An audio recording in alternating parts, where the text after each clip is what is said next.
Hi guys, welcome back again to our YouTube channel. Kung bago ka pa lang dito, don't forget to like, share, and subscribe sa ating YouTube channel for more helpful online tutorials. Good afternoon sa ating mga ICT dyan. Good day po sa ating lahat. So, for today's video, magkakaroon na ulit tayo ng LIS tutorial tungkol sa aral tagging guide sa ating LIS. So, wag na natin patagalin. Let's go.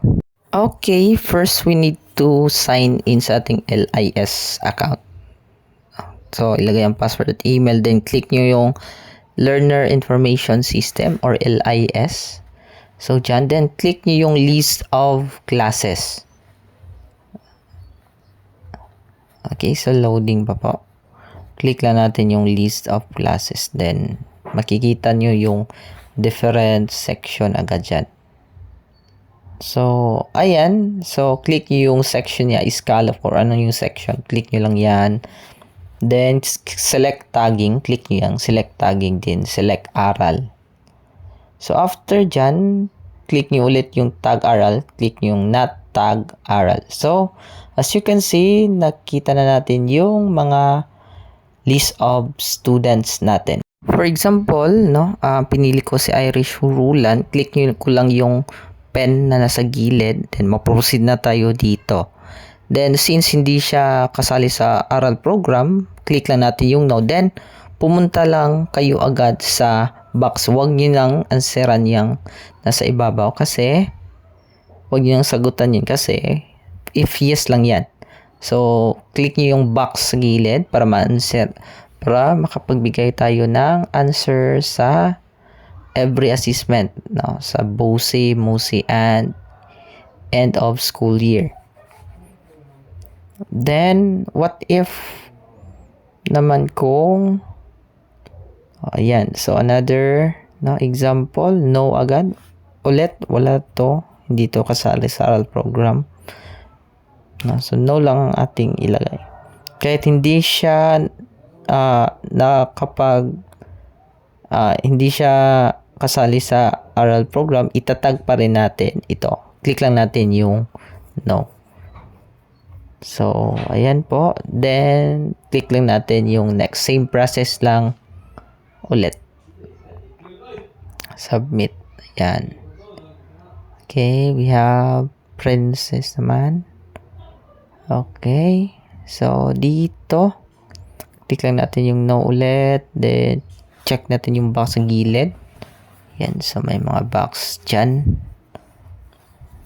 Ayan. So, sa grade level, 3 levels down. Then, ayan. Then, click natin yung submit. Then, just for example, ito, natatag ito sa aral. So, click ulit yung pen sa gilid. Since nakasali ito sa aral program, click ko lang yung next. Yes. And then, since na-enter ko yung yes, so, assessment muna tayo sa BOSI. Ayan. Down to mali. Wait, lag. To 2 level down. So, ayan. So, dyan sa ibabaw, if yes, you need to click yun dyan. So, kailan siya nag-umpisa? When did the learner start then? Kailan siya nagtapos ng kanyang aral program? So, click nyo lang yung bilog dyan. Ayan, before you click submit. So, balik kayo ulit dun sa baba. May submit dyan. Click lang natin yung submit. So, same process sa lahat. So, ganun lang po. So, pagkatapos nyo pong sagutan, din nalagay nyo na rin yung general average.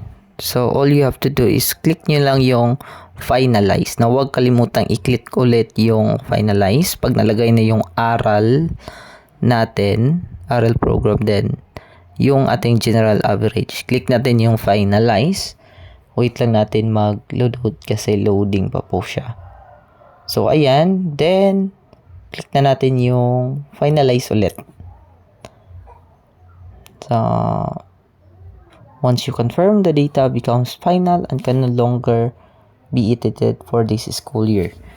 So, sa ganito naman po is pwede pa naman siyang ma-edit as long as you unfinalize po. Then, click natin yung okay. Ayan. So, ganun lang siya kadali ang pagtag sa aral program natin. If nagustuhan nyo ang video for today, don't forget to like, share, and subscribe sa YouTube channel for more helpful online tutorials. Thank you at maraming salamat sa iyong pag-support at hoping you will subscribe this YouTube channel.